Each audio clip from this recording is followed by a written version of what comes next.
జూబ్లీహిల్స్‌లో జరిగే ఎన్నికలు కాంగ్రెస్, బీఆర్ఎస్, కేసీఆర్, రేవంత్ రెడ్డి నడుమే జరిగే ఎన్నికలు కావండి.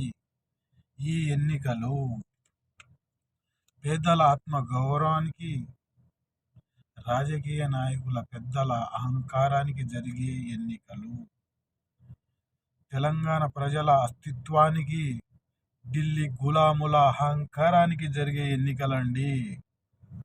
హైడ్రా బాధితుల ఎన్నికలండి, రైతుల ఎన్నికలండి, తెలంగాణ ప్రజల ఆత్మ గౌరవం ఎన్నికలండి. ఈ ఎన్నికలో రాజకీయ నాయకులు గెలవాల్సిన అవసరం లేదు. ఈ ఎన్నికలలో గెలవాల్సిన ప్రజలు. సునీత గారికి ఓటేయండి. మీ విలువైన ఓటు బీఆర్ఎస్ ప్రభుత్వాన్ని గెలిపించండి. నా మాట తప్పు కాదు, వాస్తవం. రాజకీయాలకు నాకు సంబంధం లేదు. ఈ 2 సంవత్సరాల తర్వాత రాజకీయాలను గమనించిన తర్వాత నేను మాట్లాడే మాటలండి.